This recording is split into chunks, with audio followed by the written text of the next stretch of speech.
All right, we are back here on Titans Talk. Steve Lehman with you tonight. The Titans getting set for a trip to San Diego. They play 3:25 Sunday afternoon. You can watch it on NewsChannel 5. Game against the Chargers. Chance to get to above 500. Second half of the season for the first time in a long time for this team. So that is certainly exciting if you are a Titans fan. The other thing that should be very exciting is the play of Marcus Mariota. In the second quarter, as they often refer to it, of the season, the last 4 games when the Titans won 3 of 4, Marcus Mariota threw 10 touchdown passes. He also rushed for another and only turned the ball over once. That is exactly what you're hoping for out of your quarterback. He struggled a bit early on in the year, maybe pressing some, understanding the expectations and what this offense was going to do, and also maybe figuring out his role a little bit, because last year the offense was all on his arms. Now, this year with the running game, it doesn't have to be all Marcus, because the running game has done a lot of good work as well. It can frankly run down people's throats at times with DeMarco Murray and Derrick Henry. So the first month, a bit of a struggle. He essentially threw the game away against Minnesota, struggled again against Oakland. He did lead the game-winning touchdown drive in Detroit. 2 fourth-quarter touchdowns in that game helped the Titans come back from a 15-3 deficit to win that game.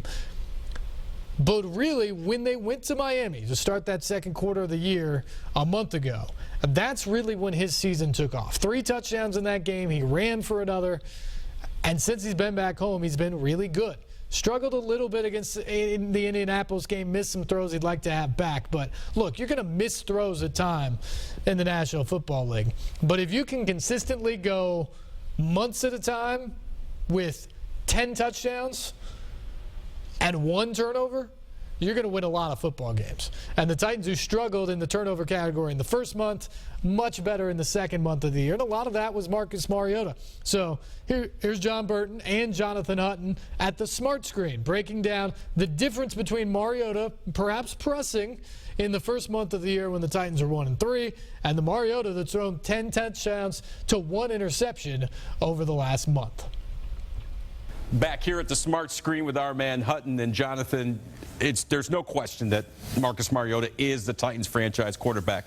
But it's also important to remember he's still a young quarterback, and sometimes young quarterbacks are going to make mistakes. Yeah, and we've seen him grow and mature within this offense this year just through the first 8 games of the season. Go back to week 1, a play that fans point to as one that you just want to see him throw it in the dirt. You just take the sack instead of throwing the pick 6 to Kendricks.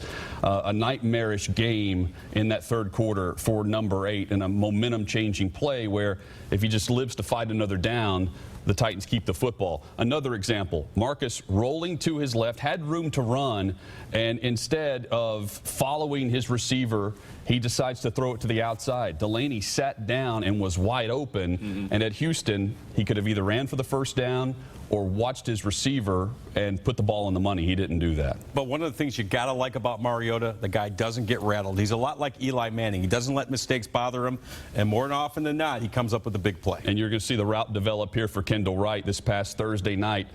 He put the ball on the money outside of the red zone. The first time that he's thrown a touchdown pass outside of the red zone into the end zone, he hits it on the money to Kendall Wright. And they've found a nice rapport over the last 3 weeks. Here's another example on Thursday. 3rd and 8, puts a bullet outside the numbers. Great catch by Kendall Wright, but that was in coverage and a dart by Marcus Mariota. And he has been money in the red zone all season long. A great example, touchdown pass to Delaney Walker into traffic across the middle. Yeah, Marcus Mariota, 14 touchdowns so far this season, 6 interceptions, a quarterback rating north of 95, and more importantly, he has his team about to play meaningful football games in the month of November.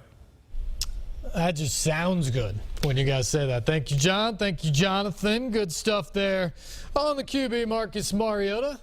We have another caller here. Let's go to Kingston. Kingston, good evening. You're next up here on Titans Talk. Hey, Steve. How you doing? I'm doing well. Thanks for the call. Oh, yes. I was just wondering, are the fans going to see Andrew this year?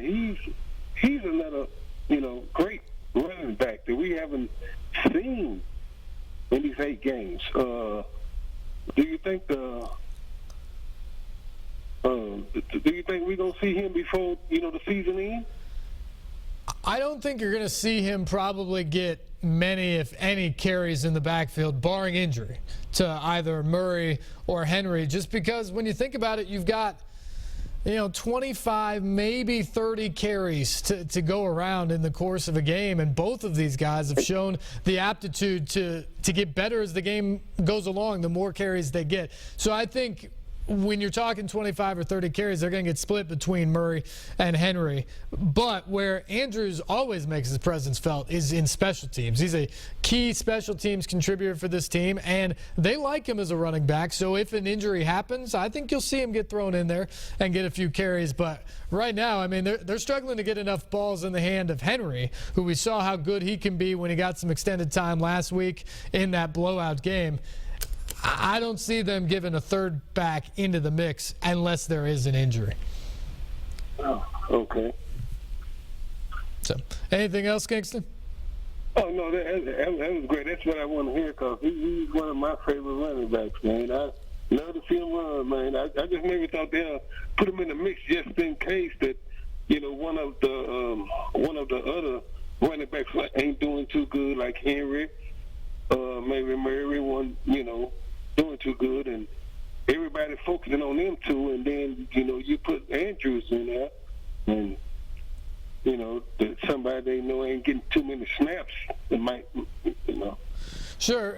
Kingston, and we'll see. We'll look at what happens there. We appreciate the call as always. I think what you have with Antonio Andrews is you have a guy that the Titans, both management and the coaching staff, really likes, because he's a guy that just comes to work. He's not presumptuous about playing time or the number of snaps he gets or balls that gets put on the numbers they has to run around with. He's just a guy that comes and works and does his job. He's willing to do the special team stuff. And so I think when you look at the situation, they love him. I think he's going to be around for a while in that role because of all of the various things he can do. And I think they feel confident that if pressed, they can go to him and he can make some plays. The thing that you have now, though, with the Titans is you have two guys who can be explosive. Murray and Henry are dynamic playmakers at the running back position that the Titans haven't had since early in the Chris Johnson days. And behind that offensive line has been a very good recipe so far. So I think they're going to continue to ride those guys.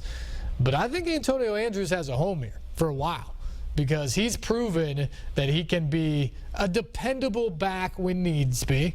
He's not a starter in this league, but he can be a dependable guy that you can hand the ball off to occasionally. And more importantly, he's a great team guy that does a lot on special teams, and that should never be overlooked in the National Football League. Time to take a break. We'll come back and wrap things up on Titans Talk right after this.